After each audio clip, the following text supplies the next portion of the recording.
February ತಿಂಗಳ ಕೊನೆಯಲ್ಲಿ ದಕ್ಷಿಣ ಕನ್ನಡ ಮತ್ತು ಉಡುಪಿ ಜಿಲ್ಲೆಗಳಲ್ಲಿ ಅನಿರೀಕ್ಷಿತ ಮಳೆ ಸುರಿದಿದೆ. ಬೆಳಗ್ಗೆ 4 ಗಂಟೆಯಿಂದ 5 ಗಂಟೆಯ ನಡುವೆ ಯಾವ ಪೂರ್ವ ಲಕ್ಷಣಗಳನ್ನು ತೋರ್ಪಡಿಸದೆ ಇದ್ದಕ್ಕಿದ್ದಂತೆ ಸುರಿದ ಮಳೆ ರೈತರು ಅಂಗಳದಲ್ಲಿ ಒಣಗಲು ಹಾಕಿದ್ದ ಅಡಿಕೆಯನ್ನು ತೋಯಿಸಿದೆ. ಅಡಿಕೆಯನ್ನು ಒಟ್ಟು ಮಾಡಿ ಮನೆಯೊಳಗೆ ಸಾಗಿಸುವಷ್ಟು ಕಾಲಾವಕಾಶವೂ ರೈತರಿಗೆ ಸಿಗಲಿಲ್ಲ.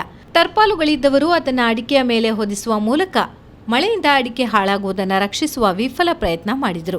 ಆದರೆ ಅಂಗಳದ ನೀರು ಅಡಿಕೆಯನ್ನು ಒದ್ದೆ ಮಾಡಿದೆ. ಈ ಸಾರಿ ಕೊಂಚ ಮಟ್ಟಿಗೆ ಒಳ್ಳೆಯ ಫಸಲಿತ್ತು. ಬಿಸಿಲಿಗೆ ಒಣಗಲೆಂದು ಅಂಗಳಕ್ಕೆ ಹಾಕಿದ್ದೆವು. ಬೆಳಕಿನ ಜಾವ ಮಳೆ ಬಂದು ಎಲ್ಲ ಅಡಿಕೆಯನ್ನು ತೋಯಿಸಿದೆ.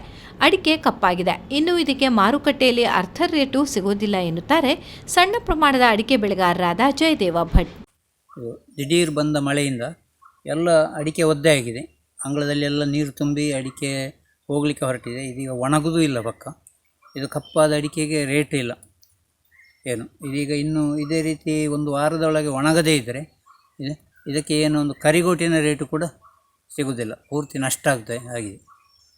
ಅವರೀಗ ಇದ್ದುದರಲ್ಲಿ ಒಳ್ಳೆ ಅಡಿಕೆಯನ್ನು ಆರಿಸಿ ಮತ್ತೆ ಒಣಗಲು ಹಾಕುತ್ತಿದ್ದಾರೆ. ಅರ್ಧಾಂಶದಷ್ಟು ಫಸಲು ಧಾರಣೆ ಕಳೆದುಕೊಂಡಿದೆ. ಇನ್ನೊಂದು ಫಸಲಿನಲ್ಲಿ ಏನಾದರೂ ಒಳ್ಳೆಯ ಅಡಿಕೆ ಸಿಗಬಹುದೋ ಏನೋ ಎಂಬ ನಿರೀಕ್ಷೆ ಅವರದ್ದು. ಮಳೆ ಅಡಿಕೆ ತೋಟಗಳಿಗೆ ನೀರು ಹಾಯಿಸುವ ಕಷ್ಟವನ್ನ ಕಡಿಮೆ ಮಾಡಿದೆ. ತೋಡುಗಳಿಗೆ ಕಟ್ಟ ಕಟ್ಟಿದವರ ತೋಟಗಳಲ್ಲಿ ನೀರು ಸಂಗ್ರಹವಾಗಿದೆ.